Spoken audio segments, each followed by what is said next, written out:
हमारी जो बिटिया है आशा रानी, वो तो कह चुकी है अंकल जी अगर खेदड़ में आपको टिकट देती है कांग्रेस पार्टी तो हम पीछे हट जाएंगे, हम आपकी तहे दिल से मदद करेंगे।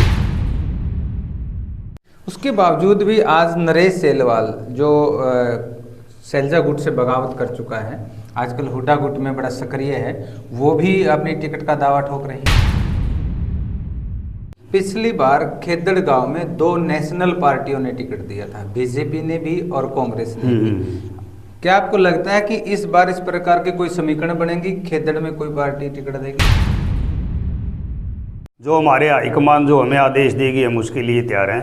हाईकमान कौन? क्योंकि कांग्रेस तो कई धड़ों में बटी हुई नजर आई है।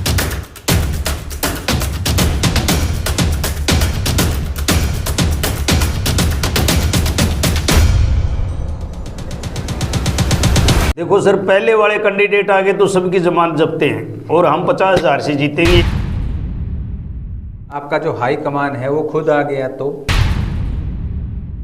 फिर भी अगर उसको टिकट दी जाएगी और हाई कमान हमें भी मौका देता है, फिर देखना आप बहुत अच्छा वहाँ हम एक युद्ध तो नहीं कहेंगे, मुकाबला होगा वहाँ।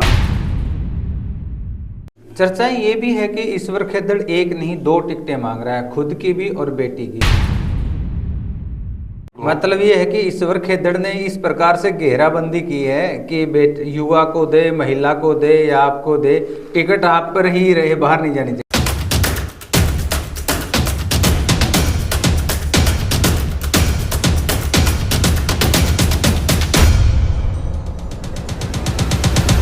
उकलाना के अंदर और ब्रिज बन रहा है। आज के दिन दोनों, चाहे वो जेजेपी हो चाहे बीजेपी हो, श्रेय लेने की होड़ में है कि हमने बनवाया, और जनता को आज भी दिक्कतों का सामना करना पड़ रहा है, कोई वैकल्पिक रास्ता नहीं दिया गया। जिस प्रकार से अब 3 राज्यों के खास करके बीजेपी के हक में जो नतीजे आए हैं, उससे नहीं लगता कि कांग्रेस का कार्यकर्ता निराश हो गया है? देखो ये तो कुछ ऐसा ही, मुझे तो यही लगता है कि मशीनों में गड़बड़ी है। नमस्कार, द मीडिया हाउस के चाय पर चर्चा कार्यक्रम में आपका स्वागत है। आप लोगों ने इस कार्यक्रम को जो प्यार, मान, सम्मान दिया है उसके लिए द मीडिया हाउस आप लोगों का आभारी है। इस कार्यक्रम में लगातार बहुत सारे नेता, सामाजिक जो कार्यकर्ता हैं, सामाजिक लोग हैं और विभिन्न प्रकार के साथी यहाँ पर आते हैं, चाय पर चर्चा होती है। बहुत अच्छा लगता है कि आपने इस कार्यक्रम को इतना सराहा है, इतना मान सम्मान दिया है। और आज चाय पर चर्चा में हमारे साथ विशेष मेहमान हैं ईश्वर खेदड़ जी, कांग्रेस के वरिष्ठ नेता हैं। सर, स्वागत है आपका the media house. Thank you sir. चाय पे चर्चा कार्यक्रम शुरू करते हैं। आप चाय आपका और आपका चैनल का और सभी जो चैनल से जुड़े हुए साथी हैं, मैं उन सबको नमस्कार करता हूँ, राम राम करता हूँ। ईश्वर जी, आप कांग्रेस पार्टी से जुड़े हैं, बहुत लंबे समय से आप संघर्ष कर रहे हैं। इस बार हल्का उकलाना जो है रिजर्व है, तो पहले भी आप, चाहे वो 2014 की बात हो, 19 की बात हो, लगातार आप टिकट की दौड़ में रहे हैं। तो कैसा आपका संघर्ष रहा और अब अपने आप को कहाँ पर पाते हैं? देखो सर, 9 से मैं टिकट की चाहत, 9 में भी दौड़ में था, 14 में भी, 19 में भी और अब भी जी। और लगातार ही मैं हल्के में कार्य कर रहा हूँ पार्टी के प्रचार और प्रसार के लिए। जो हमारे हाईकमान जो हमें आदेश देगी हम उसके लिए तैयार हैं। हाईकमान कौन? क्योंकि कांग्रेस तो कई धड़ों में बटी हुई नजर आती है। धड़े तो देखो, ये कहने वाले कुछ भी कहते रहे, लेकिन कांग्रेस में कोई धड़ेबाजी नहीं है। कांग्रेस एक है। जब हाईकमान किसी को ऑफर देगा तो हम उसी के साथ हैं। नहीं, ये माना जाता है कि आप सैलजा गुट में ज़्यादा, जो सैलजा का जो समर्थक है उनमें आपकी गिनती अच्छे बड़े स्तर पर होती है। देखो सर, सैलजा के साथ तो मैं बचपन से ही, मेरी बहन हो, बड़ी बहन है, हमारे घरेलू रिश्ते भी हैं और बचपन से ही मैं उनके साथ जुड़ा हुआ हूँ, दिल के साथ जुड़ा हुआ हूँ। जैसा हमें वो आदेश देगी। हमारी प्रिय नेता बहन कुमारी सैलजा है, जो कि कांग्रेस पार्टी में अच्छे अच्छे पदों पर रही है जी, पूरे में अध्यक्ष रही है, आज AICC की सदस्य भी है, महासचिव है। तो उन्हीं के दिशा और निर्देश पे हम यहाँ कार्य कर रहे हैं। बाकी हाईकमान जो कांग्रेस है, हम जो उनके आदेश हैं हमारे लिए सर्वमान्य है। पिछली बार खेदड़ गांव में 2 नेशनल पार्टियों ने टिकट दिया था, बीजेपी ने भी और कांग्रेस ने भी।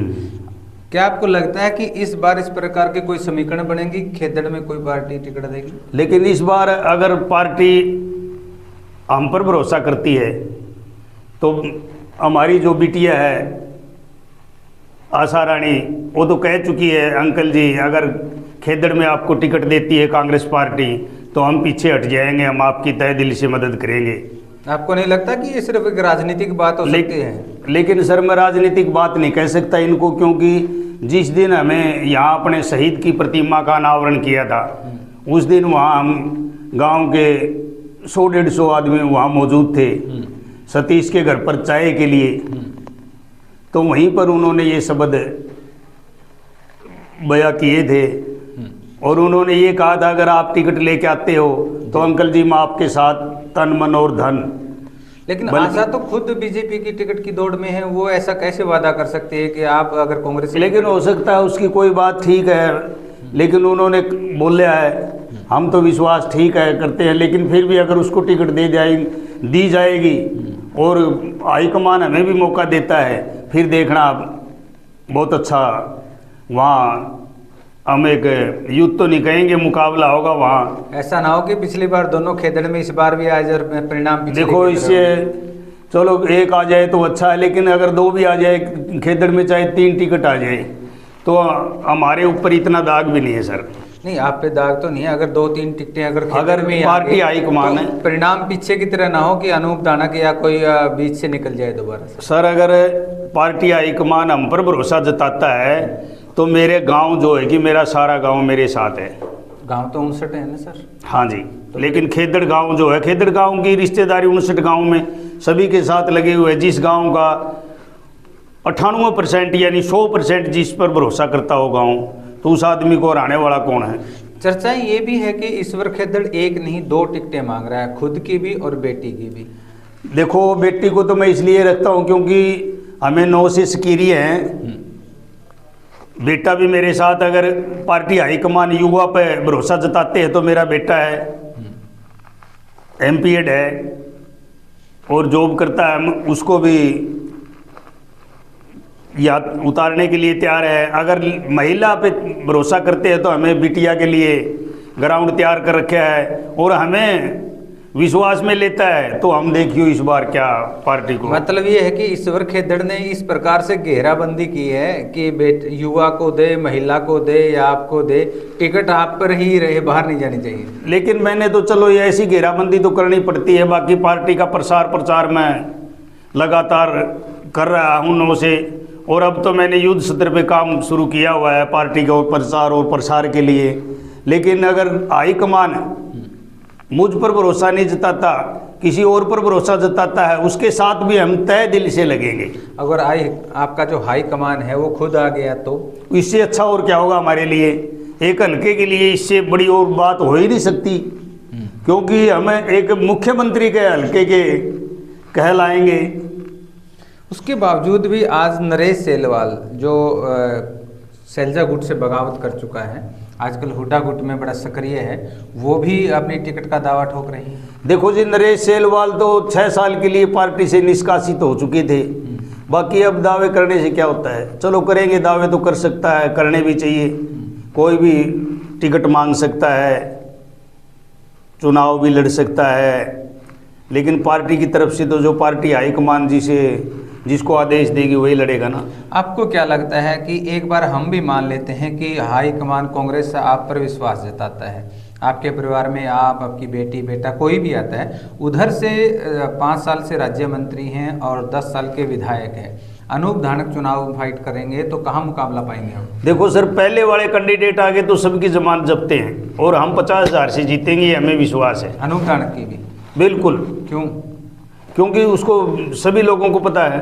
क्या?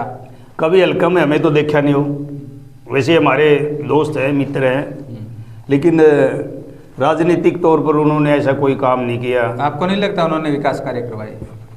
हमें तो कोई ऐसा लग नहीं रहा, वो हल्कम दिखाई नहीं दिया कभी। वो तो कहते हैं पेरिस जैसी सड़कें बनवाई, लेकिन सड़कें बनवाई है, सड़कें चलो सार्वजनिक काम ये तो बनना ही था, जब बिल्कुल एक खंडर हो चुके हैं, गड्ढे हो चुके हैं वहाँ, सड़कों में, तो उनको बनवाना तो फिर एक विधायक का इतना, तो 10 साल में क्या सड़कें ही बनवाई उनको।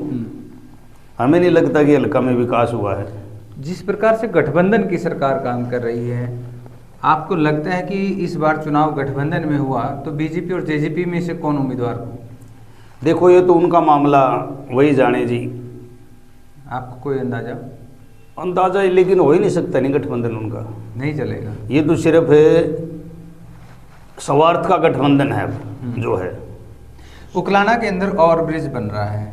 आज के दिन दोनों, चाहे वो जेजेपी हो चाहे बीजेपी हो, श्रेय लेने की होड़ में है कि हमने बनवाया, और जनता को आज भी दिक्कतों का सामना करना पड़ रहा है, कोई वैकल्पिक रास्ता नहीं दिया गया। तो इस प्रकार के वातावरण जो तैयार हुआ है उस पर आप क्या कहना चाहिए? देखो सर, वैकल्पिक रास्ता दे सकते हैं अगर चाहे तो, दूसरी फाटक है जैसे, उधर से दे या और भी रास्ता निकल सकता है, लेकिन काम करने के लिए उचित समय और स्थान तो चाहिए ना। अनूप धानक हमेशा ये कहते हैं कि उन्होंने ईमानदारी से हल्के उकलाना की सेवा की। देखो उनके दिमाग में ईमानदारी से सेवा लगती होगी, लेकिन पब्लिक को तो ऐसा नहीं लग रहा। हमारे थर्मल में पीछे हमारा 3 महीने धरना चला, वहाँ हल्के का नुमाइंदा था, क्या वो वहाँ हमारे धरने में एक दिन भी उन्होंने कोई कदम भी नहीं रखा?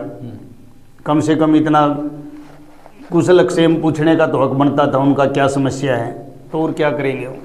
जी, इसके अलावा आपको क्या लगता है कि आपने धरातल पर किस प्रकार के कार्य किए हैं, लोगों के बीच जा करके पार्टी को किस प्रकार से मजबूत करने का काम? देखो जी, मैं बचपन से समाज सेवा में हल्का के अंदर रहा हूँ। यहाँ हल्का के अंदर ही मैंने अध्यापक के तौर पर कार्य किया है, और हल्के के गांव में मैंने मास्टर और एज ए लेक्चरर की नौकरी यहीं अपने हल्के में की है। समाज सेवा के लिए यानी सामाजिक जो कार्य है उनमें बढ़ चढ़ कर हिस्सा लिया है और लेता रहता हूँ। उसके अलावा मैंने यहाँ कई साल 10 साल मेरी गांव में अपनी डेयरी उद्योग था हमारे पास, और पशुपालकों के पास हम जाते थे, और जितने भी हमारे कृषि व्यवसाय से जुड़े जो लोग हैं उनमें सबसे बड़ा मेरा मेन पॉइंट है कि उन सबके साथ जान पहचान हमारी, और जो पुराने संबंध है, अच्छे संबंध हैं। आपको ये भी सुनने में आता है कि ईश्वर खेतड़ हल्का उकलाना के साथ साथ भवानी खेड़ा से भी तैयारी कर रहे हैं। लेकिन सर ये तो देखो, भवानी खेड़ा में मेरी रिश्तेदारी है, आते जाते रहते हैं। प्रोग्राम है, पीछे महिला सम्मेलन था, वहाँ बहन जी का प्रोग्राम था, वहाँ मुख्य अतिथि थी, तो हम गए हुए थे, अपनी फौज के साथ गए थे। बल्कि तो भवानी खेड़ा से भी दवा ठोकेंगे क्या? देखो वो तो पार्टी हाईकमान जाने, जहाँ से भी हमें आदेश मिलेंगे। आप तैयार हैं? बिल्कुल, हम कहीं से चुनाव लड़ाएं या कोई और काम करवाए संगठन में, तो हम पार्टी के लिए सदैव तैयार हैं। लेकिन जिस प्रकार से अब 3 राज्यों के खास करके बीजेपी के हक में जो नतीजे आए हैं, उससे नहीं लगता कि कांग्रेस का कार्यकर्ता निराश हो गया है? देखो ये तो कुछ ऐसा ही, मुझे तो यही लगता है कि मशीनों में गड़बड़ी है, ईवीएम में। मैं कह सकता हूँ ईवीएम में गड़बड़ी, क्योंकि कुछ एक वहाँ आज़ाद उम्मीदवार के तौर पर एक अपने राजस्थान में विधायक जी बता रहे थे, भाई उनको 2500 से उनकी हार हुई है। वो कह रहे थे भाई मेरे जो वार्ड है, मेरे वार्ड में 250 वोट थे, मेरे परिवार के वोट थे 250, उनमें से मेरे वार्ड में 0 दिखा रहे हैं, तो इसका मतलब क्या हो सकता है? तो इसको लेकर के कांग्रेस क्या करने वाली, कोई आंदोलन करेगी? बिल्कुल करेगी जी, बिल्कुल करेगी। बैलेट पेपर के हक में हम। आपको लगता है कि ईवीएम में गड़बड़ी है, तो उसके बावजूद फिर हरियाणा में चुनाव हो गए, फिर कैसे जीत पाएंगे आप लोग? लेकिन जब उन्होंने मौका मिला नहीं वहाँ, मानता हूँ मैं आपकी बात। अब ये 7 छत्तीसगढ़ के अंदर 7 और 20 को चुनाव रखाए गए थे, 1 महीने के बाद रिजल्ट आया है, तो 1 महीना में तो ये मैंने भी एक पीछे एक वीडियो देखा था। अगर ईवीएम में गड़बड़ है तो कर्नाटक कांग्रेस कैसे जीत गई? अब कर्नाटका के अंदर सिर्फ 3 दिन का समय ही था, वो कर नहीं सके वहाँ, हमारा ऐसा अनुमान है। जब आप ये देखो कि सब कुछ हैक हो सकता है, तो ईवीएम क्यों नहीं हैक हो सकता? बीजेपी वाले कहते हैं जहाँ जहाँ कांग्रेस हार जाती है ईवीएम पर ठिकरा फोड़ देते हैं। ऐसी बात तो नहीं है। बाकी जो ये चुनाव था, अब आप देख रहे हो सीएम बनने के लिए कितनी खींचातानी करनी पड़ रही है, और एक दूसरे के जो खिंचाव के कारण।